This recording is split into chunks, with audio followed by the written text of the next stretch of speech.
Bonjour à tous, j'espère que ça va bien et aujourd'hui on va parler du Sommeil des loutres par Marie-Christine Chartier. Premièrement, on va commencer par dire que le Sommeil des loutres, c'est le troisième roman de Marie-Christine Chartier. Elle a déjà écrit L'allégorie des trous d'arc-en-ciel et Tout comme les tortues, Donc celui-là, c'est son troisième roman. J'ai déjà lu L'allégorie des trous d'arc-en-ciel. J'ai pas encore lu Tout comme les tortues parce que chaque fois que je vais à la librairie, il est pas là.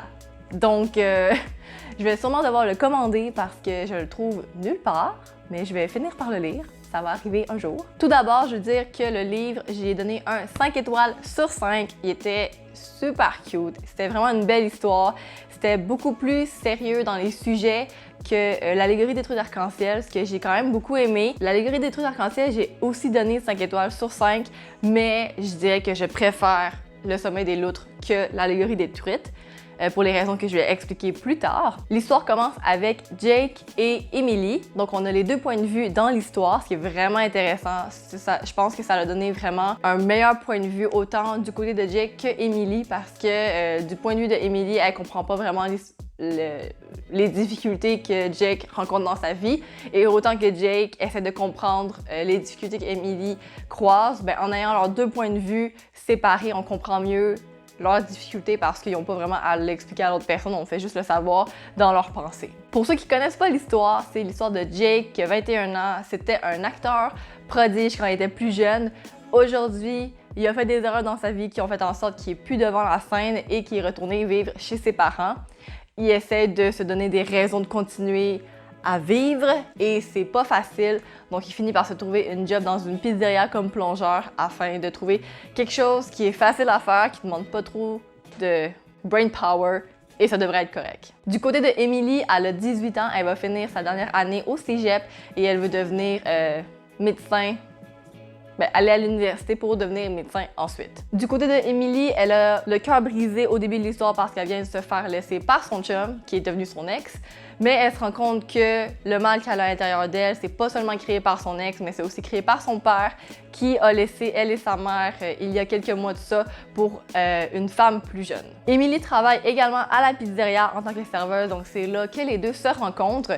Et avec les préjugés du départ, ils ont de la difficulté à s'entendre, mais en faisant des petites soirées placotage après le travail, ils finissent par devenir de grands amis et à développer une belle relation qui va les aider, autant les deux, à surmonter leurs difficultés. Premièrement, Jake, je sais pas pourquoi, mais je trouvais qu'il avait l'air un petit peu d'un player, un gars qui sait comment aller avec les filles, un gars qui sait un petit peu comment la vie fonctionne, je pourrais dire. Mais quand on apprend à vraiment mieux le connaître, on comprend qu'il a vraiment un grand cœur puis que tout ce qu'il veut, c'est vraiment arranger les choses. Il veut pas créer de problème à personne, il veut juste vivre. Sans tout apprendre dès le début de l'histoire, tout ce qu'il vit, c'est quand même facile de s'associer à son personnage parce que il est très comment je pourrais dire? Il essaie de tout faire pour que ça aille mieux. Donc ça, c'est quand même quelque chose de remarquable en lui. Même s'il est souvent, presque tout le temps, dur avec lui-même, puis il essaie vraiment pas de se descendre lui-même, mais il y a de la difficulté à voir le positif dans les choses. Mais ça fait en sorte que quand il essaie encore plus de faire les choses meilleures, je trouve que ça paraît encore plus. Il y a beaucoup de difficultés avec sa relation avec sa mère et son beau-père. Mais dans le fond, je trouve que ça a été très bien fait, c'est très réaliste. On l'apprend plus tard dans l'histoire, je vais pas en parler, mais c'est vraiment les difficultés qu'ils ont vécues dans le passé qui font en sorte que c'est difficile, autant pour lui que la mère, d'avoir des belles relations entre les deux et de se comprendre dans tout ce qu'ils vivent. Du côté de Emily, j'ai trouvé son personnage intéressant, mais sans plus. Elle, son but, dans le fond, c'est de devenir médecin et c'est pas mal ça qu'on sait sur elle. Il n'y a pas grand-chose de plus, à part qu'elle s'est fait laisser par son ex et que son père l'a laissé, elle et sa mère, pour une femme plus jeune. Mais c'est pas mal tout ce qu'on apprend.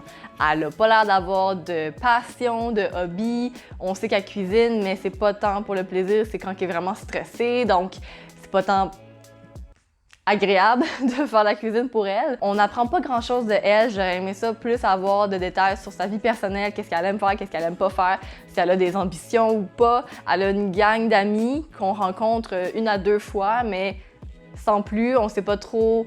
On connaît pas vraiment la relation entre toutes les personnes parce qu'il y avait beaucoup trop de gens dans le groupe d'amis, ce que j'ai trouvé un petit peu mélangeant parce qu'il y a beaucoup de noms qui sont mis dans l'histoire pendant une soirée, puis après, on les revoit plus jamais, donc c'était très mélangeant pour ça. J'aurais préféré qu'il y ait comme 2-3 amis, meilleurs amis, au lieu d'avoir comme 5-6 amis dans un groupe. Pour ce qui est des relations, j'en ai parlé un petit peu au début, mais je vais en reparler un peu plus en profondeur maintenant. Jake et Emily, j'ai vraiment aimé. Leur chimie était parfaite, pour vrai. Dès qu'ils ont commencé à réellement se parler et à s'entendre, ça paraissait que c'est comme s'ils se connaissaient depuis des années, comment ils se parlaient, comment il y avait des répliques tout le temps. C'était vraiment très, très bien fait. Et j'ai beaucoup aimé comment que leur relation s'est développée au cours du temps. C'est vraiment, ils sont là l'un pour l'autre, puis c'est pas seulement superflu. J'en ai parlé un petit peu tantôt entre Jake et ses parents, surtout avec sa mère.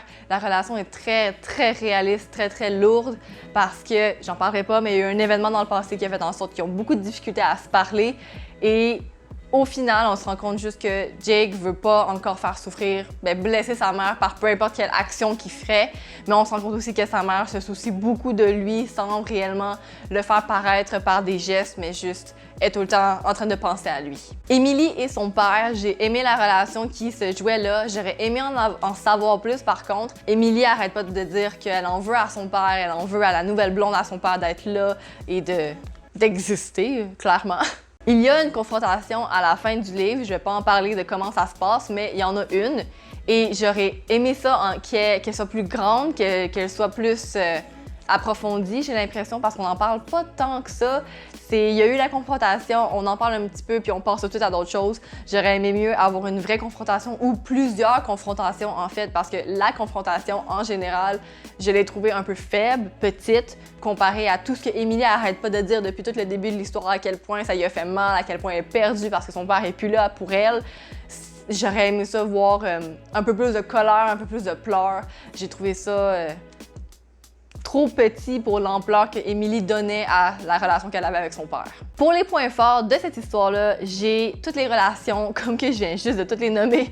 Je trouvais que c'était très bien fait, c'était très réaliste, c'était pas trop lourd ni trop comique, ce qui est vraiment une bonne balance entre les deux. Il faut quand même du comique parfois, mais il faut quand même que ce soit aussi réaliste dans les enjeux que les personnages vivent. Donc ça, j'ai trouvé ça très, très bien fait. La vitesse de l'histoire aussi était vraiment intéressante. Ça va pas trop vite parce qu'il y a beaucoup de choses qui doivent être apprises avec le temps. Donc, la relation entre Jake et Emily, ils deviennent pas amis du jour au lendemain. Ça, j'ai trouvé ça super le fun parce que tomber en amour ou peu importe tomber en amitié du jour au lendemain, ça se fait pas. C'est pas quelque chose qui existe, c'est vraiment avec le temps et avec les activités qu'on fait ensemble ou comment qu'on apprend à se connaître en parlant ensemble qu'il y a vraiment une amitié ou une relation qui se développe, ce que j'ai trouvé vraiment le fun. Ça a pris du temps, mais en même temps, beaucoup trop de temps.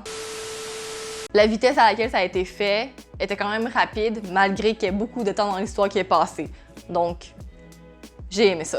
Un autre point que je trouve qu'il est important à nommer, parce que la plupart du temps dans les histoires, on n'en parle pas beaucoup, mais l'inclusion de toute la technologie du 21e siècle dans l'histoire, c'était bien. Il y a des moments où est-ce qu'ils se textent, ils s'appellent, ils FaceTime un moment donné, donc c'est important de le montrer que ça existe. Des fois, j'ai l'impression dans des histoires, c'est écrit comme si on était en 2014 ou 2020, mais il y a personne sur son cellulaire, il y a personne qui s'envoie des textos, il y a personne qui s'appelle. On dirait qu'on vit en 1980 et je sais pas pourquoi, parce que techniquement, c'est supposé être au moment présent.